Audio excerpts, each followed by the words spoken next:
Thank you for Thank you joining for us joining us today for the first in our four-part series, designed especially to unpack the demands or the requirements of the revised English SBA.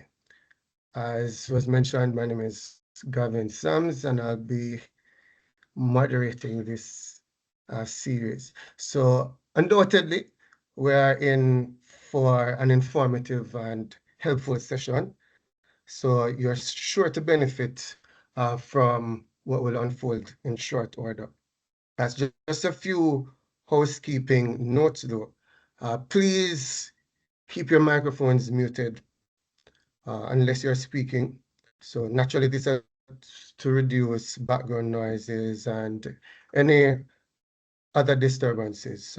So the session is being recorded too, and the recording will be made available on YouTube afterward. If you'd like to speak or ask questions, please use the raise hand feature and wait to be called on. So slides from today's session will also be shared with participants. To receive them, please enter your email address, preferably Gmail, to the link shared in the chat. I think if it's not there yet, Mr. Bassarali will do so in short order.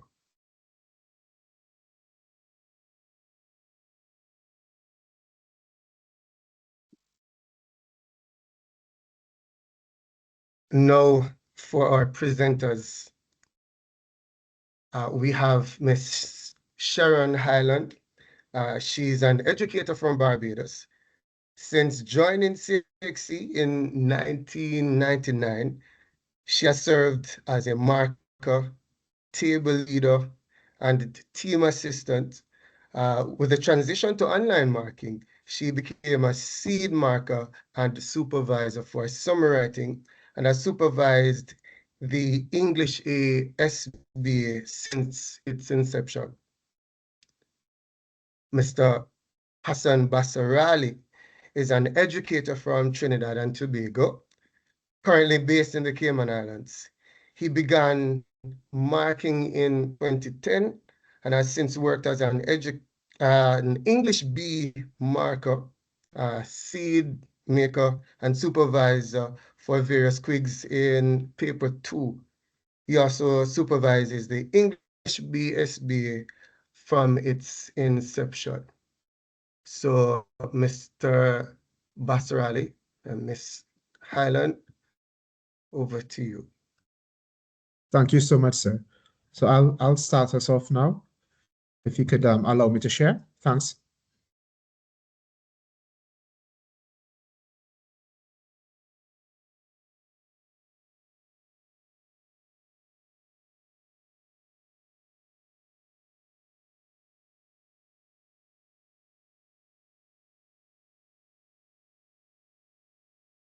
So thank you again for coming out and sacrificing your weekend to be with us. Regarding the link, I will be posting the link a little later on, probably in the middle of the meeting, to give some people some time to get in still. I would like to thank Ms. Highland for joining me here.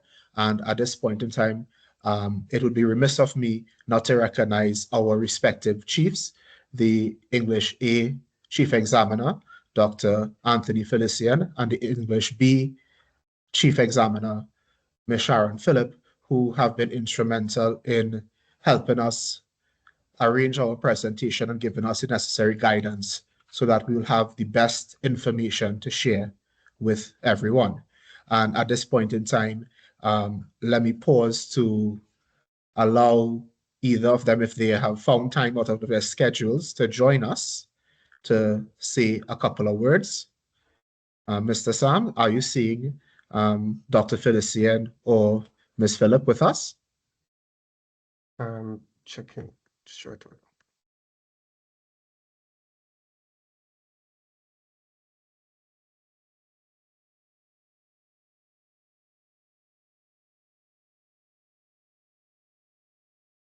Okay, I think they may not be here as yet. Yet.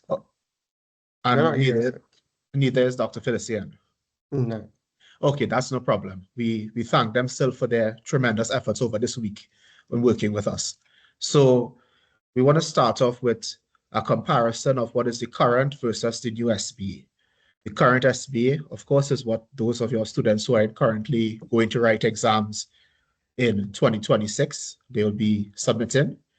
It's 21%, as opposed to the new SBA being 25%. So the new SBA is more.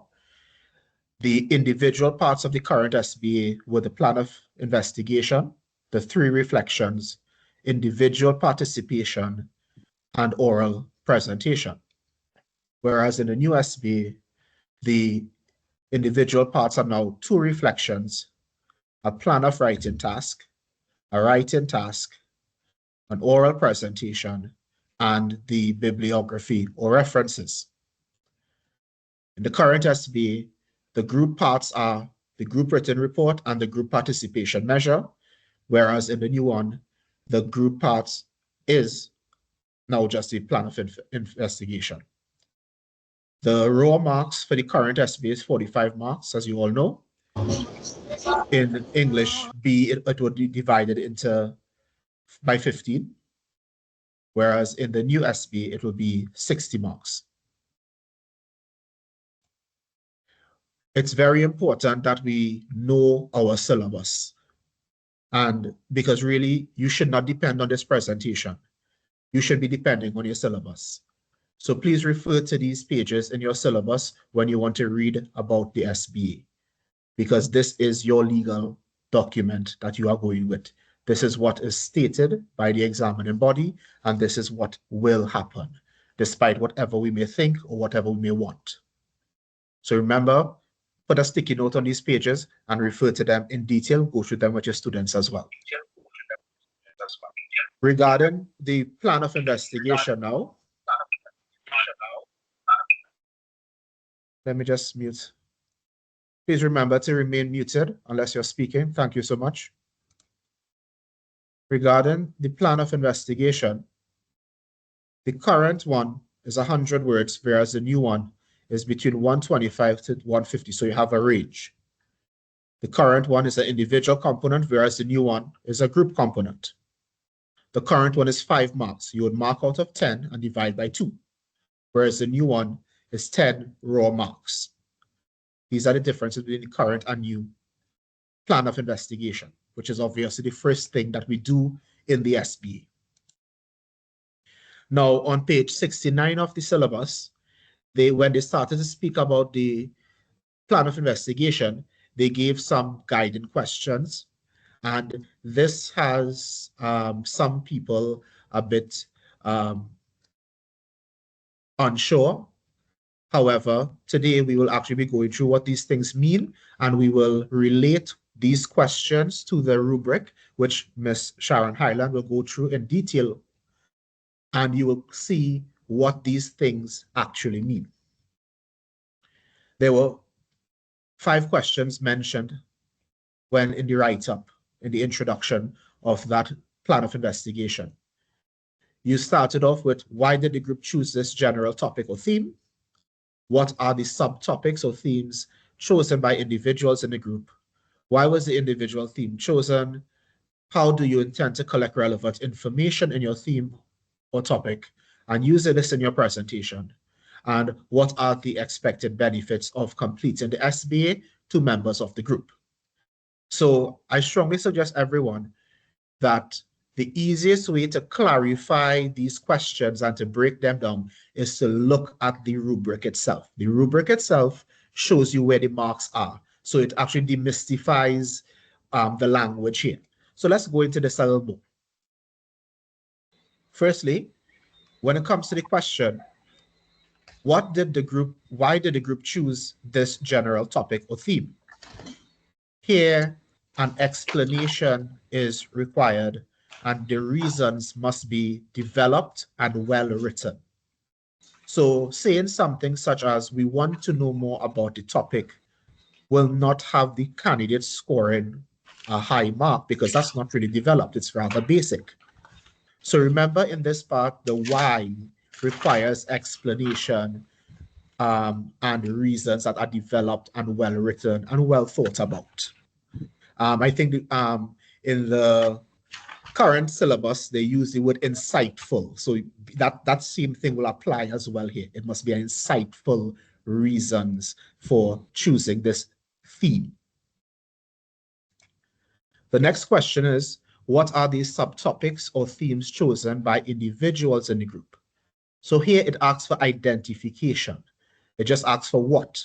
So it asks to identify the subtopics that the group members would have done, not the reason for choosing it. We just want identification.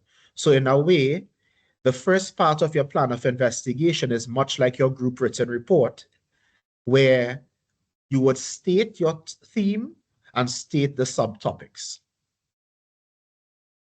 The other question was, why was the individual theme chosen?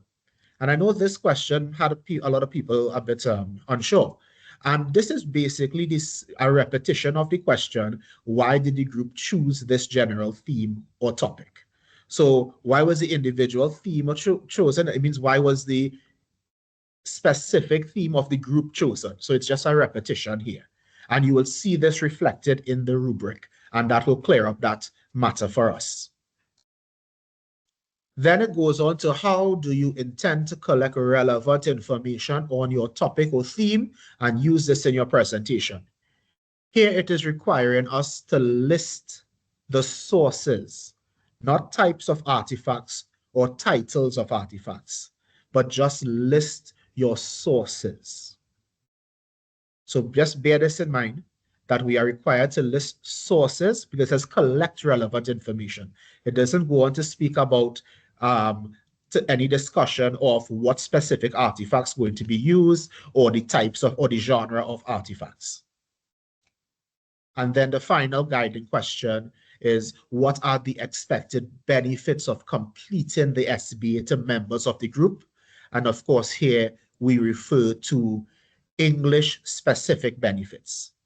How do you know an English specific benefit? Just ask yourself, what are the topics in the syllabus? Sorry, let me just go back there.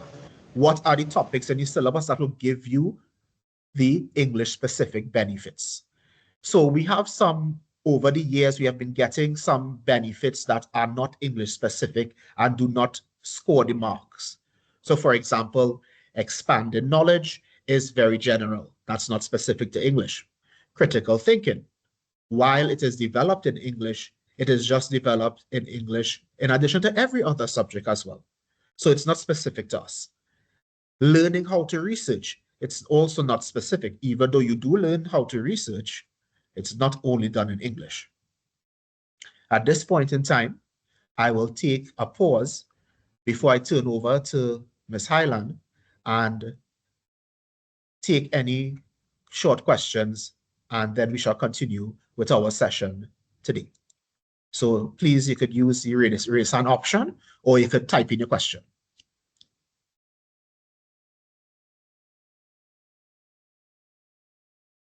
All right, please go ahead, please. Jason? Good evening. Can you hear me clearly? Yes, clearly, sir. Go ahead.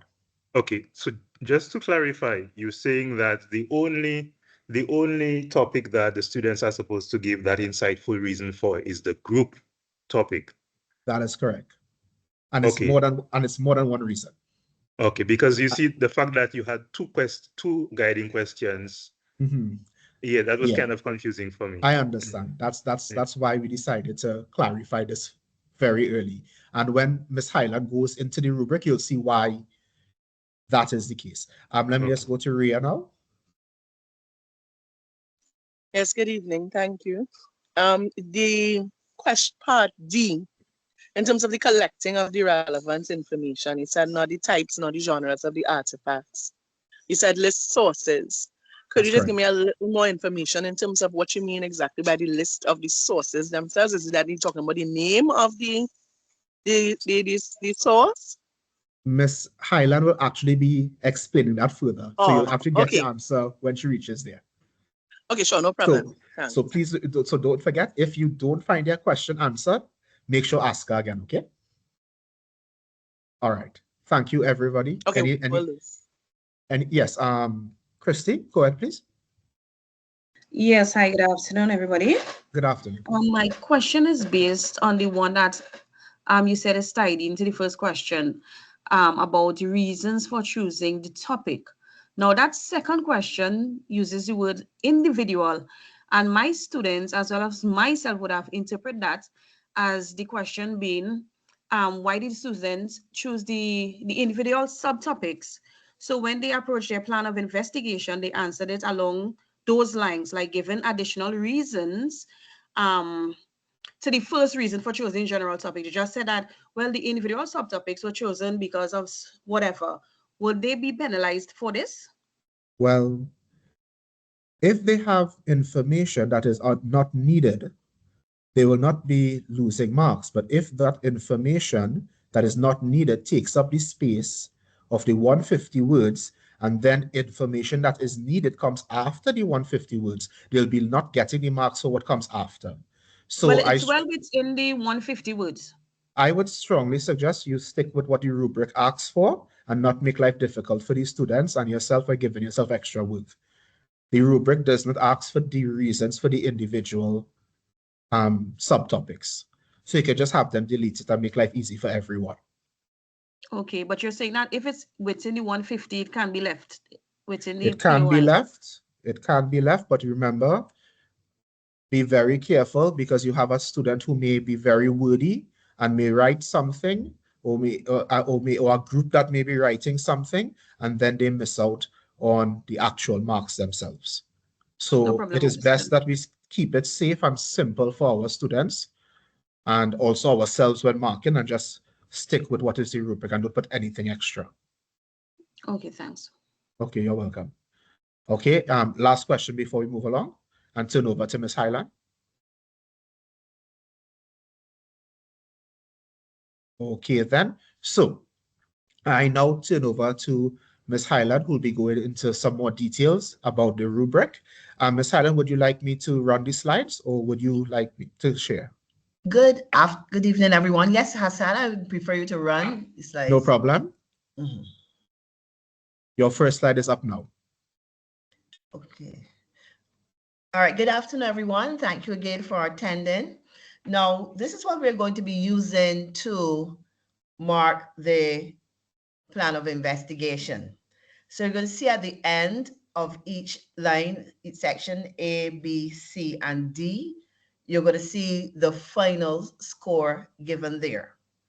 Now, in the first section, A, identifying the theme and subtopics.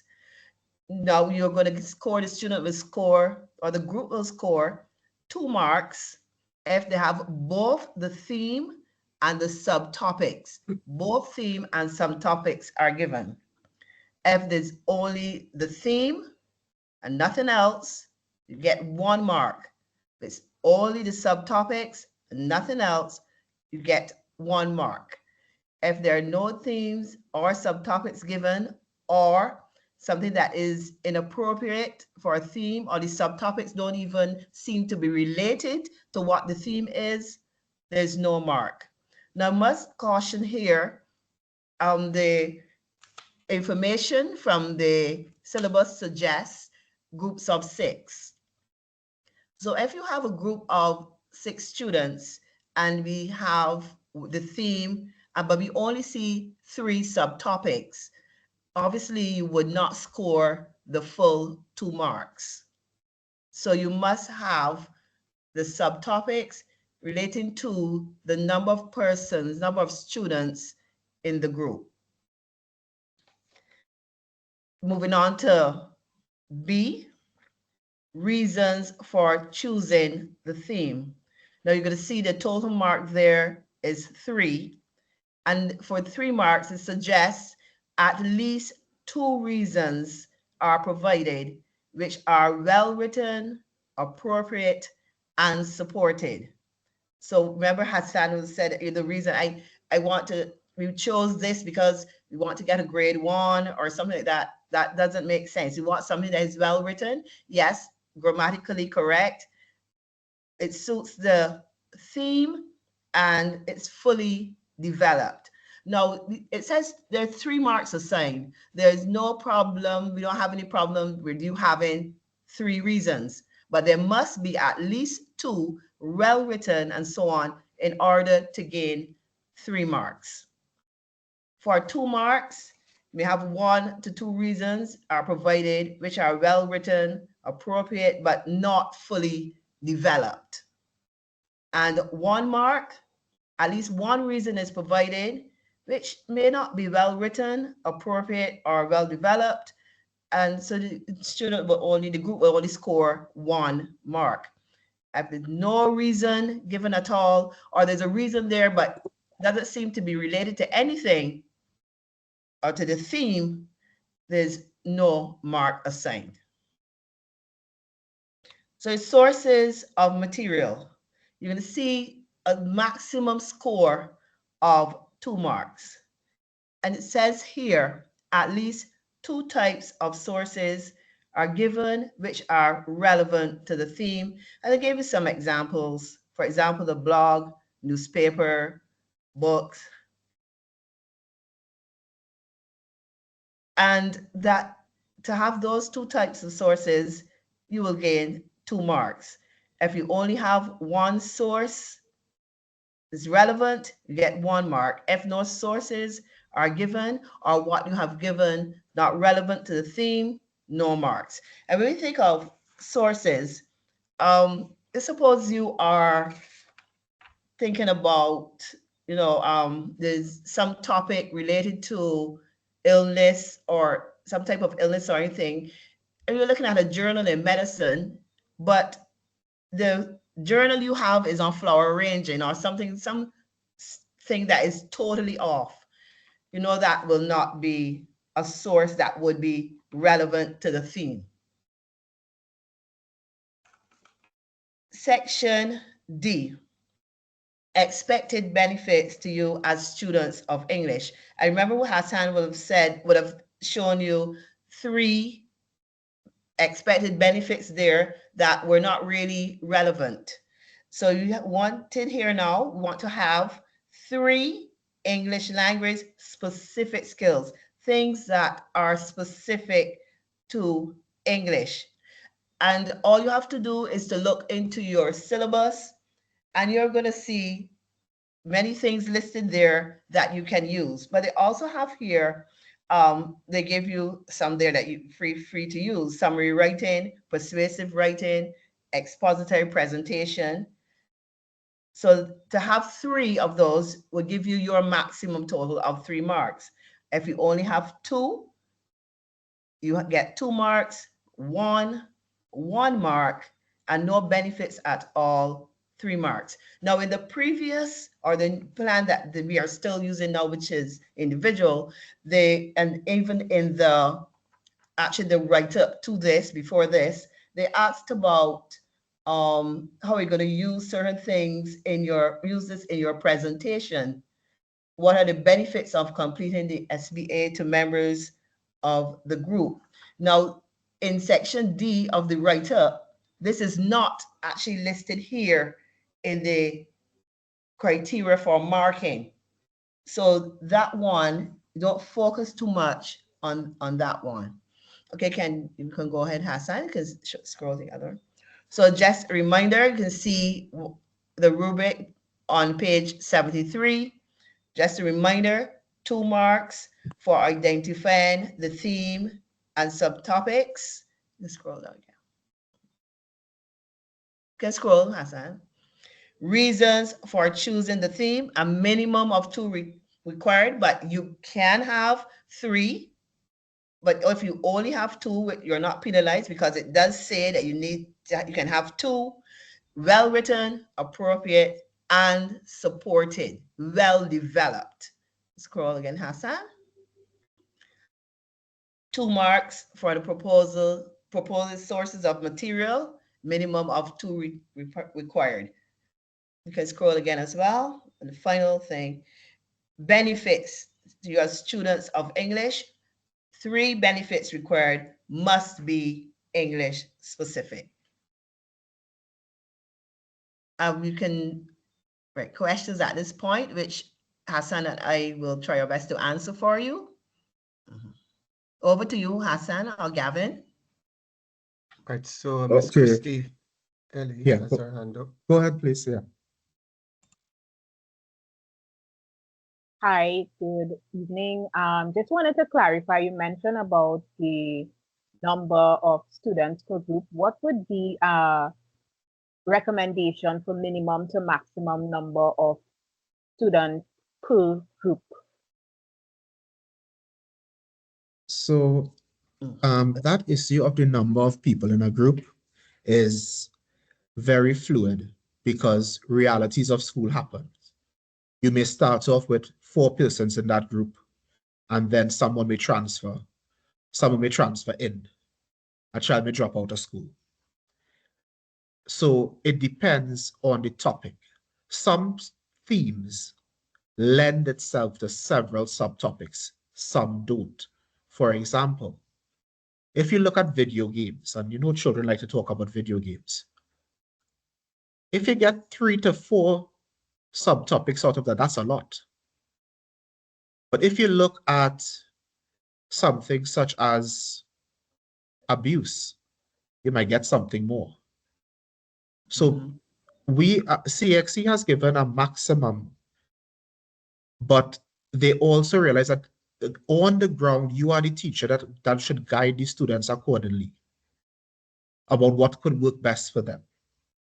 So use the topic as a guide. So if you know from your experience in all these years doing this SBA that that topic is giving 3 subtopics, you may want to suggest to that group, choose another topic, or you may want to format your group accordingly. Ms. Highland? Yes, I quite agree. Because I was actually thinking of the topics like pollution, where you have water, air, land, things like that. However, you know, we would have seen over the years where students have submitted an SBA and they're the student is the only person in the group, which would have been difficult in terms of the written report, where you have to come together as a group and choose 3 pieces because the student will have only had 3. And so the maximum is suggested, but as you said, be guided by what the topic is and see how many subtopics you can get from the actual theme and so on. Okay, thank you. We have Anna Alicia. Go ahead, please. Hi, good afternoon, everyone. Could you just go back to the slide with the rubric? I want to clarify B. Okay, sure.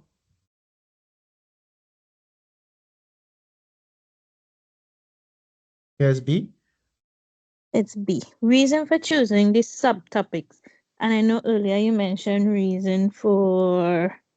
Yes, we understand. Thank you for pointing. That is a typo. Okay. Oh, sorry. All Let me fix that now. Yeah. Thank you for pointing that out. Appreciate it. Because that would have been on the original where we got this from, because it's a soft copy. Thank you. And it's reasons. Oh, no, just leave the reason. All right. Thank you so much for pointing that out, Miss. For the theme. So let's move along to the, before I just take our next question, I just want to let everyone know that I've pasted in the chat for the attendees to put your information in, so you'll get a copy of the slide. Okay. So let me move along to Natasha now. Go ahead, please. Hi, hello. Good evening, everyone. Good evening. I remember last time when we were doing expected benefits, we had to connect the expected benefits to the components of the SBA. Do we still have to do that? In the rubric, it doesn't ask for that, and it's not expected. No, no. So it's actually less work. No. Right. Okay, great. I have just now. That's just one. Yeah. Right. In the guided questions there, that is suggested in D, but the rubric itself, that is not part of the rubric. But I remember the first time was clear in the rubric either, but we still have to do it. And I remember being confused about that. Something is happening. Okay. Yeah. I think somebody's typing by Somebody's typing something. Yeah, someone's probably their hand is on their computer. The thing the is other this, one Miss, is, just a you reminder, said- we have to bear in mind the first thing, colleagues, please use the link to put in your email addresses and so on. If you put them on the chat, we will not be able to get them and hence give you access to the file. Regarding Ms. Smith's question as well, we have to remember that when we moving into this new syllabus, a lot of things that we were expected to do before, we no longer, and some of the things we were not expected to, we now have to. Okay, so we really gotta be a little sharp and remember that. Go ahead, Miss. I think, but before you continue yes. with your next question, Miss, Yeah. Christy, is your hand still up with a question or is it still up by accident?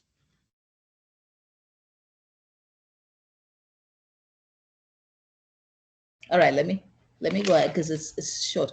Then you said list sources of information, right? So you said list sources of information, but then you said that they have to be specific. But if it is just sources of information the students are listing, in other words, they're saying journals and they're saying books, or they're going to, you understand? Then how can they be not seen as relevant? Is it that you want them to say, because remember, this is a plan, they haven't yet investigated, they are planning how they intend to investigate. Is it that you want them to say medical journal? Is that it? So in other words, if they simply say journal, book, because that's what the rubric has. The rubric actually simply has newspaper, journal, book. Are you saying that if they do as the rubric says, that they're going to be, that it's not going to be considered specific? No, it would. The examples can be used. However, the child can go the step further and specify that. For example, like websites, you could say reputable websites. Nothing is wrong with that. The issue is that we don't want repositories of information. So we don't want that child saying the internet. We don't want that child saying YouTube. The library. The library. Yeah. Encyclopedia is iffy because that's a repository. The problem here that they can even go a little further, because when we talk about relevant to the theme, yes, we do understand it's a plan and plans change. So you might say, I want to look at this particular, we want to look at this particular theme, and the book we are using, the title of the book, if you decide to go that specific into it, the title of the book may not match what the theme is. And right, you understand? When they talk about they don't have to put the title, especially if they haven't yet done the research yet and they're just planning. They are not expected to put the title at all. No, you don't have to. And the last one, I promise, last question.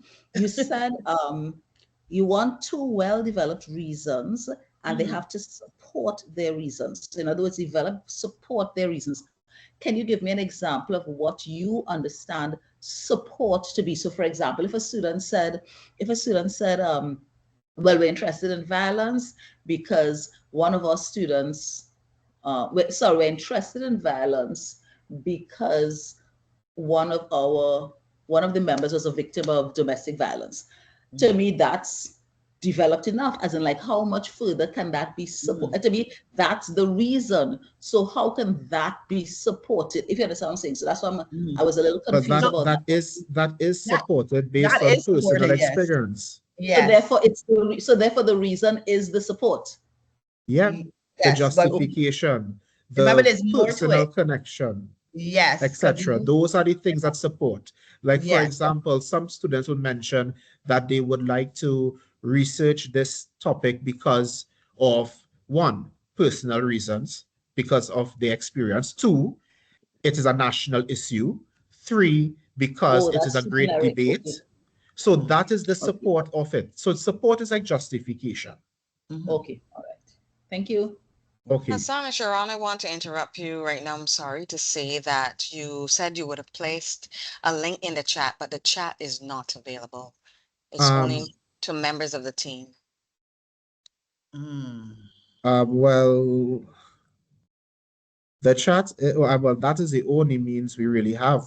So you don't have a chat option on this on your browser version of Microsoft Teams? Well, it is not coming up for us at this point. The chat the chat isn't available. Only members of the team have access to the chat. So I believe it's probably just hold on, just now. Let me see. I just sent a response to type a message in real time. Is anyone seeing that? The chat is working, you know. However, you said there was a link. The link. We didn't see any link in the chat. The link I just pasted it, so I don't know what's going on. Yeah, nothing on popped your up. end. Yeah. Good night, everyone. I am seeing the link, however, I am unable to click on it. So I am not sure what the issue is. Okay, so what I would suggest, that you copy the link and open it in another browser. Okay. Good night, everyone. I was actually just trying that, Hassan, and I'm not able to copy or paste it. I was just going to say the same thing. Good night, everyone. We can't copy the link. It's saying it's unable to copy. All right. Is it possible, sir, that we send the link to all the members who have signed up and then they send their information? You see, the issue is there must be some sort of effort made by teachers. And we had 400 and something people sign up and 189 people here. The 400 and something people could look at this video on YouTube. The 189 people here should have the presentation. So it seems that for some reason we are not able to do so. But here's what then. There is an attendance register that I could send and just send the link to, okay? So we could do that, all right? So we'll figure it out. So that problem should be solved there. And in fact, here's what you could do then. You all could just pop me an email, the attendees here right now, and just send me an email and I'll just respond to you with the link and problem solved, okay? So people just send me an email before you leave today. Let's continue with questions then. Natasha, do you have any other question before we move on to the next person? No, thanks a lot. Okay, no problem. Let me share my email with you. I'll just put it into the presentation since the presentation is up. You should be seeing it now.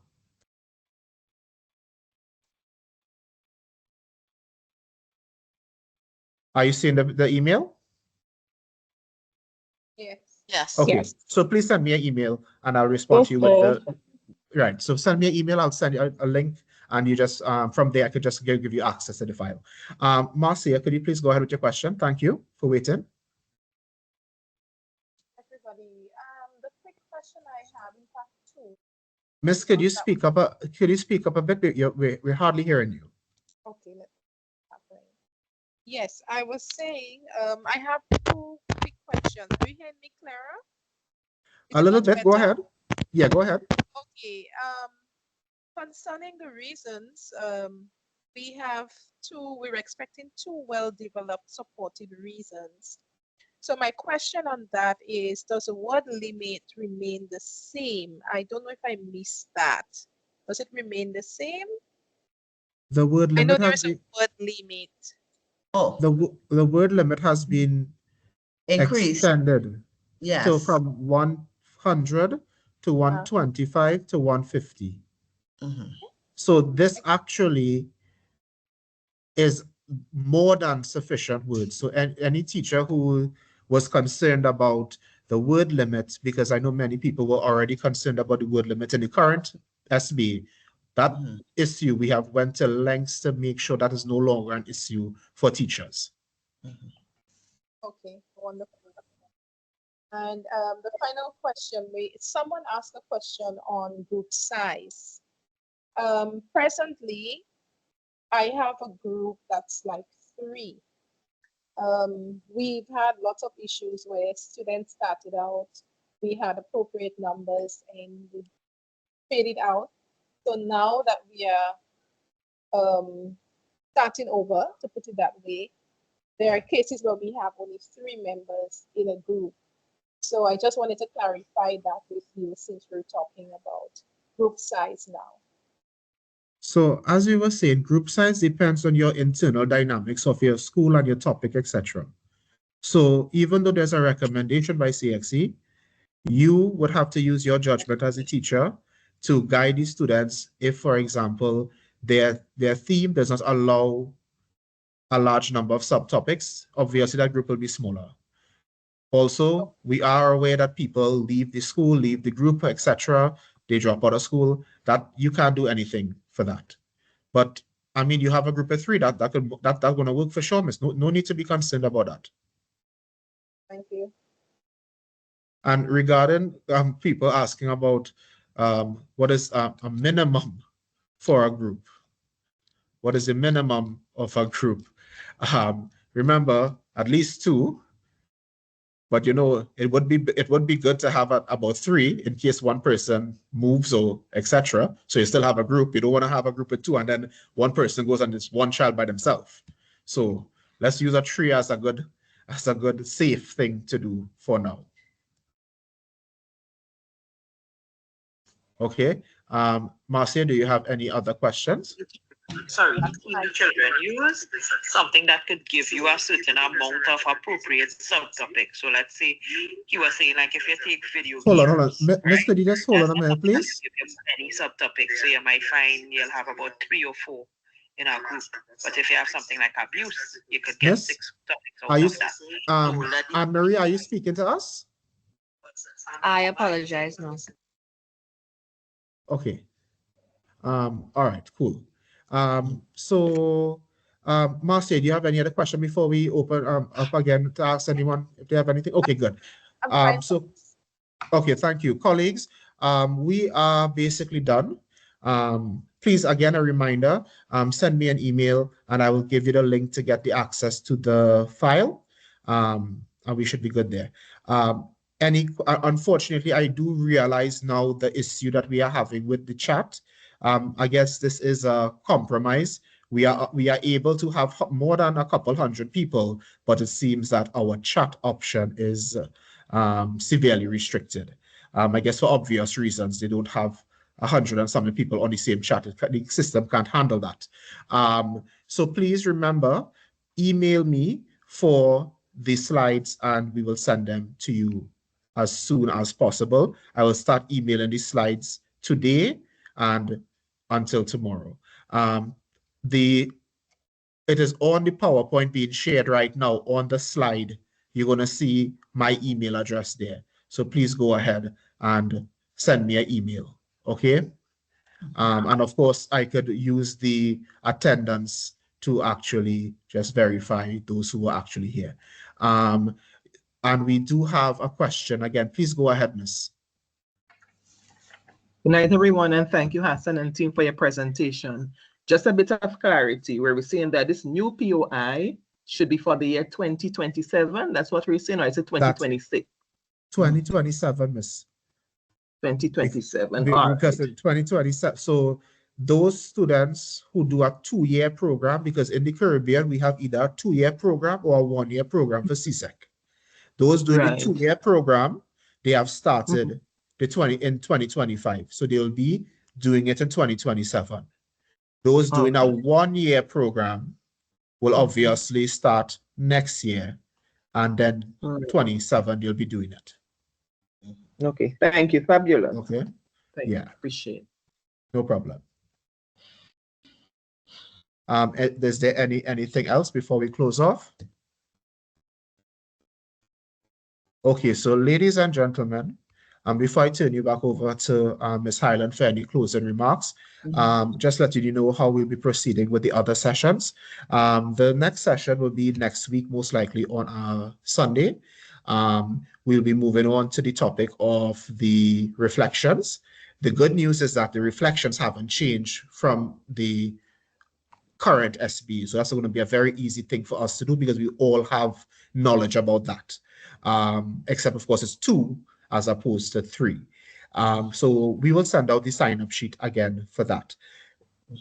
After that week, there will be no session the following week because I have to travel.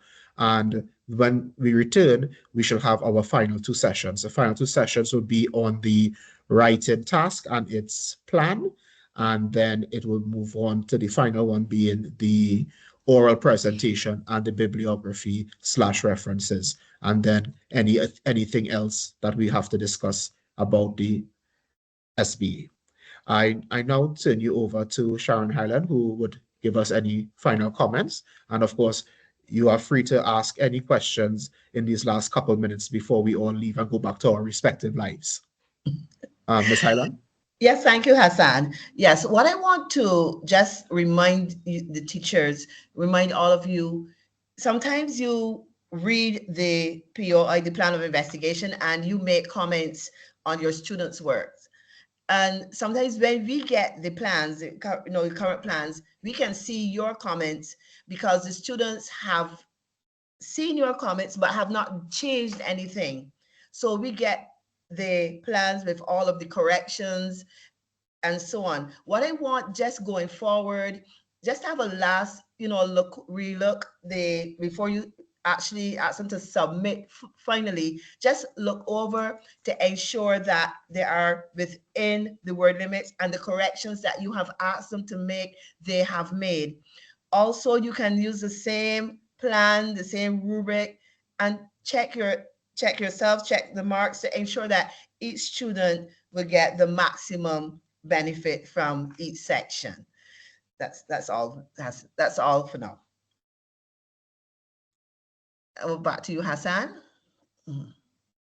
Okay, so ladies and gentlemen, okay, I see Cassandra has a question. Go ahead, please, miss.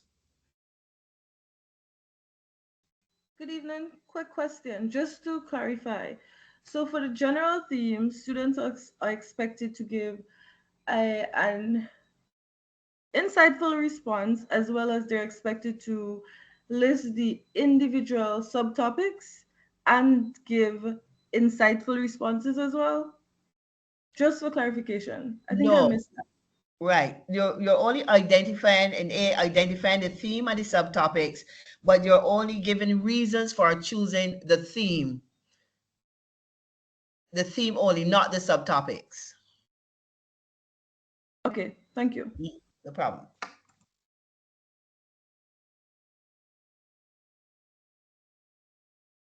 Okay, I think that is it. I've not seen any other questions. So barring any last minute question, that brings us to the end of our first session. Thank you so much for your participation and your questions. And again, a thank you to our chiefs who supported us in this endeavor. Look out for the sign-up sheet for our next session next Sunday.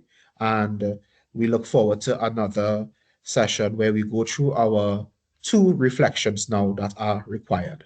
So once again, thank you, everyone. Thank you to Ms. Highland. Thank you to Mr. Sams. And for those of you who would interact or would have the opportunity to interact with Mr. Sams, he is one of our SBA moderators. So he's a person that you could use as a resource person for information and, any assistance. And we also want to recognize some of our other moderators who have been here as well.